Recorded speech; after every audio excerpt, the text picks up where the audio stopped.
जिला पंचायत अध्यक्ष बागेश्वर शोभा आर्य की अध्यक्षता में बुधवार को जिला पंचायत की सामान्य बैठक आयोजित की गई। बैठक में 36 करोड़ 22 लाख रुपए की अनुमानित आय और 32 करोड़ 30 लाख रुपए के अनुमानित व्यय का वार्षिक बजट सर्वसहमति से पारित किया गया। साथ ही जिला पंचायत की 6 समितियों का गठन भी किया गया, जिस पर विपक्षी सदस्यों ने तीखा विरोध जताते हुए सदन से वॉकआउट किया।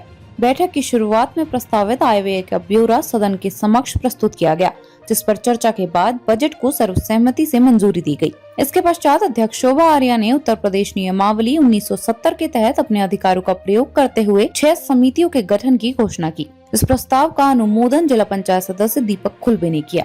समिति गठन के पक्ष में जिला पंचायत उपाध्यक्ष विशाखा खेतवाल, नीमा गड़िया, ज्योति राठौर, नवीन परिहार, जनार्दन लोहमी, शारदा देवी, कुंदन राम, बसंती देव, भास्कर बोरा और हेमलता ने सहमति जताई। वहीं विपक्षी सदस्य गोपा धपोला, सरोज आर्या, बलवंत नेगी, सुंदर सिंह, राजेंद्र नेगी और बलवंत राम ने समिति गठन को नियम विरुद्ध बताते हुए विरोध दर्ज कराया। उनका कहना था कि बैठक शुरू होने से पहले ही समितियों का गठन घर से तय कर लिया गया, जो लोकतांत्रिक प्रक्रिया के खिलाफ है। उन्होंने मांग की कि समितियों का गठन सदन में विधिवत चर्चा के बाद किया जाना चाहिए। विपक्षी सदस्यों ने नारेबाजी करते हुए सदन से वॉकआउट कर बैठक का बहिष्कार किया। इस पर अध्यक्ष शोभा आर्य ने स्पष्ट किया कि समिति गठन पूरी तरह से नियमों के अनुरूप किया गया है। बैठक में कुल 9 प्रस्तावों को भी पारित किया गया। अध्यक्ष ने कहा कि जिला पंचायत विकासोन्मुख कार्यों के लिए प्रतिबद्ध है और विपक्ष के साथ संवाद के लिए दरवाजे खुले हैं। उन्होंने कहा कि राजनीतिक मतभेदों के बावजूद जनहित सर्वोपरि रहेगा। बैठक में जिला पंचायत के सभी सदस्य, अधिकारी एवं कर्मचारी उपस्थित रहे। आपको कोई ये अधिकार नहीं है कि आप समितियों का गठन करें। हम भी जानते हैं अध्यक्ष जी को उसका अधिकार है, मगर अध्यक्ष जी को ये पटवारी जी के खास होगा तो इनको अध्यक्ष बना दूंगा। मैं नहीं बन सकता अध्यक्ष, ये नहीं बन सकता अध्यक्ष। यहाँ पर पार्टीबाजी बिल्कुल नहीं चलेगी। मैं विरोध भी करूँगा, मुझे टाइम नहीं मिलेगा, मैं बाहर बैठ जाऊंगा। सही तरीका और सही नियम बताएंगे, ये नहीं कि अधिकार। मैं कह रही हूँ समिति गठन का मगर सदन में होता है ना, सदन के बाहर कोई अधिकार नहीं होता ऐसा कि आप चिट्ठी पत्री लेके आए। और देखिए, इसमें कई क्षेत्रीय हमारे मुद्दे हैं, कई समस्याएं हैं, तो उनको लेकर के बात हुई। कार्यालयों की समस्याओं को समाधान को लेकर भी बातें हुई, परंतु जो मेन मुद्दा था आज समितियों के गठन का मुद्दा है, जो पूर्व से भी चला आ रहा था। पूर्व की माननीय अध्यक्ष जी भी उन समितियों का गठन करके घर से ले आए थे। उसी परिपाटी में इस बार भी इनका गठन जो है घर से बना के ले आ रहे हैं।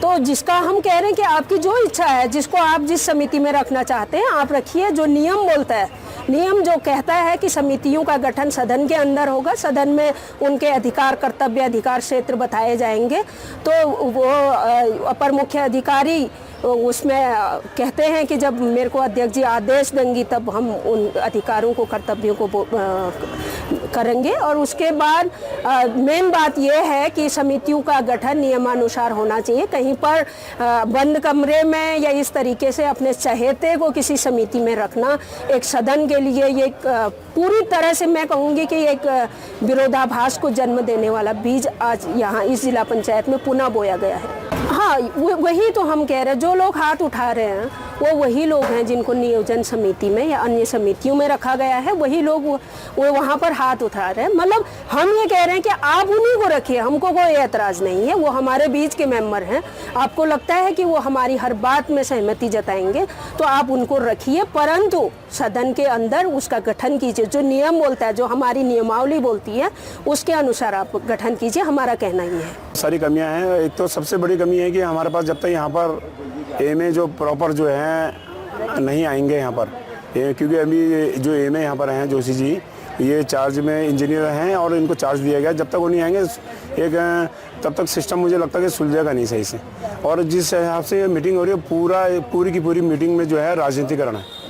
मैं पहले भी पिछली बार की जो आज हमारी दूसरी मीटिंग हो रही, पहले वाली मीटिंग परिचय वाली थी। आज की मीटिंग में इन्होंने आय व्यय के बारे में जानकारी देनी थी, और उसमें भी एक अनुमानन आय व्यय दे रहे हैं, प्रॉपर एक निर्धारित की पक्का ये इतना आय, इतना खर्च हुआ है, इतना आना है पैसा, निर्धारित नहीं कर रहे हैं। और दूसरी जो मीटिंग, दूसरा जो मेरा विरोध, सबसे ज़्यादा विरोध है जो इन्होंने नियोजन समिति का जो गठन होता है, सबसे पहले नियोजन समिति का गठन होता है, उसके बाद हमारे आय व्यय पर चर्चा होती है। और ये लोगों ने, इन लोगों के द्वारा क्या करा गया है कि इन्होंने जो है नियोजन समिति का गठन चुपचाप आज सुबह 11 बजे की आज मीटिंग का कॉल करा गया था कि 11 बजे हमारी जो मीटिंग प्रस्तावित थी, इन्होंने जो है सुबह 8-9 बजे अपने इनके मेंबर लोग जो थे, इन लोगों ने अध्यक्ष जी के साथ बैठ के इन लोगों ने अपने नियोजन समिति वहाँ बना के आ गए, जिसका मेन जो बनना चाहिए था यहाँ सदन में खुले सबके सामने बनना चाहिए था, जो 19 के 19 हमारे मेंबर हैं सबके सामने, और सबको मौका, सबको अधिकार देना चाहिए था। सबका अधिकार है अपने अपने क्षेत्र में जो नियोजन समिति हमारी बनेगी, 3 ब्लॉक है हमारे, उन ब्लॉकों में जो मेंबर हमारे जीत के आए तो सबको दायित्व मिलना चाहिए था। हालांकि इससे कोई हमें मानदेय या कुछ मिलता नहीं, लेकिन नियोजन समिति से होता है कि हम अपने क्षेत्र में लोग अधिकारियों के साथ बैठ के, उन मीटिंग में बैठ के हम लोग उस क्षेत्र के विकास कार्य अपनी आवाज़ को उठा सकें। ये आप देखिए ना, अगर सदन में हमारे मेंबर पूरे नहीं हैं और हमारी हामी नहीं हो रही, हम यस नहीं कर रहे हैं, और एमए साहब अगर कह रहे हैं कि भैया ये प्रस्ताव पास कर लेते हैं, तो मुझे लगता है कहीं ना कहीं राजनीतिक दबाव में काम कर रहे हैं। राजनीतिक दबाव, प्रेशर होगा कि भैया आप हल्ला होता है या आप सदन में बाहर जाते हैं, मेंबर जाते हैं, आप इनको बोलने दीजिए, हल्ला करने दीजिए, आप पास करो, कर चलते भी आ रहा है। और मुझे लग रहा है ये भी ऐसे ही चलते आएगा और चल रहा है। एमए साहब, इसीलिए मैं चाह रहा हूँ कि एमए यहाँ पर एमए आने चाहिए, क्योंकि अभी जो एमए का चार्ज संभाले हैं हमारे जोशी जी, ये इंजीनियर के तौर पर यहाँ पर कार्य करते हैं।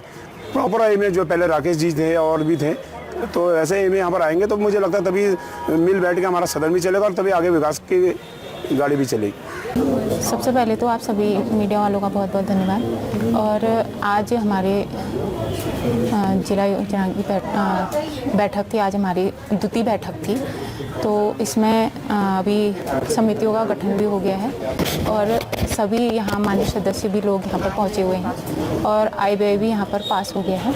और हमारे जितने भी मेंबर हैं उन सभी का सहयोग हमें मिलता रहे, ऐसी मैं अपेक्षा करती हूँ उन लोगों से, और आप सभी का बहुत बहुत धन्यवाद भी करती हूँ। जी, आपत्तियाँ तो चलती रहती हैं, ऐसा कुछ नहीं है, और उन पे हम लोग उनसे वार्ता भी कर रहे हैं, और वो इतनी जायज़ भी नहीं है, क्योंकि माननीय अध्यक्ष को जो पावर है उस हिसाब से मैंने उसमें कार्य किया है, और अगर उनकी आपत्ति है तो उसको भी सुलझाने का काम हम लोग करेंगे।